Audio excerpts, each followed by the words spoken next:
Hello, आज आम्ही सिंधुदुर्गमधील मालवण जवळील तळाशील या गावाला भेट देणार आहोत. या गावाचे वैशिष्ट्य म्हणजे येथे गड, नदी आणि समुद्राचा संगम झालेला आहे. गावातील कॅप्सूल रिसॉर्ट आम्ही बुक केलेले. या रिसॉर्टमधील वाटा मऊ वाळूने व नारळाच्या हिरवाईने सजलेले होते.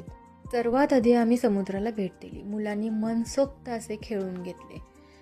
या किनाऱ्यावरचा पांढरा शुभ्र मऊ वाळूंचा पट्टा पावलांना गारवा देत होता. एकीकडे शांतता आणि दुसरीकडे लाटांचा मधुर आवाज. दुसऱ्या दिवशी सकाळी 6 वाजता आम्ही बोटीने मँग्रोव्ह फॉरेस्टला भेट देण्याचे ठरवले. रिसॉर्टपासून आम्हाला तेथे पोहोचण्यास साधारण अर्धा तास लागला. बोटीच्या सफारीतून सूर्योदय पाहत पाहत आम्ही या कांदळवनात पोहोचलो. सकाळच्या धुक्यात मँग्रोव्हची झाडे हलक्या धुसरपणात लपलेली दिसतात. खाऱ्या पाण्यात वाढणारी ही हिरवी गर्द झाडे जणू पाण्यावर उभी राहूनही आपले सौंदर्य टिकून ठेवतात. त्यांच्या मुळांच्या जाळा पाहताना वाटतं जणू निसर्गाने पाण्यातही एक कलाकृती विणली आहे. सकाळी पक्ष्यांचा किलबिलाट आणि पाण्याचे सळसळ कानात पडतात. दिवसाची सुरुवात मनमोहक वाटते. नंतर आम्ही पोचलो पाणखोल जुवा बेटावर. च्या कुशीत लपलेलं स्वर्ग बेट, स्वप्नावत बेट. पाणखोल जुवा जणू निसर्गाने आपल्या हिरव्या पाचूच्या रंगात रंगवलेले समुद्राच्या कुशीत हलकेच विसावलेले हे रत्नच. हे बेट कलावल खाडीच्या मध्यभागी स्थित आहे.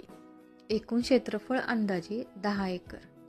बेटाभोवती शांत पाणी, नारळाची झाडे, हिरवाई असल्याने इथे अतिशय शांत, स्वच्छ आणि नैसर्गिक वातावरण मिळते. बेटावरील ही प्राथमिक शाळा मला स्वप्नातील शाळा वाटते, कारण खिडकी उघडताच पुढे हा निळाशार समुद्र. या सुंदर अशा बेटाला भेट देऊन आम्ही परत रिसॉर्टच्या दिशेने बोटीने प्रवास केला.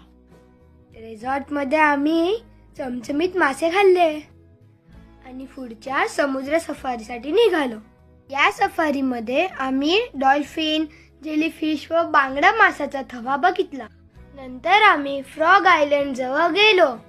आयलंड वरती आम्ही सी ईगल व सी ईगलचे घरटे बघितले. हे आयलंड कवडा खडक किंवा कवडा आयलंड म्हणून ओळखले जाते. यानंतर आम्ही शिंपला बीच वरती आलो. किनाऱ्यावर अनेक प्रकारचे शिंपले, शंख, लहान खडकांचे वेगवेगळे आकार, हे सगळं निसर्गाने रेखाटलेले भासवतं. सूर्यास्ताच्या वेळी समुद्रावर पडणारी सोनेरी झळाळी तर इथली खरी जादू आहे. क्षितिजावर वितळणारा सूर्य, लाटांवर चमकणारा तांबूस प्रकाश आणि सभोवताली पसरलेले शांत वातावरण, हा अनुभव अविस्मरणीय ठरतो. मी आता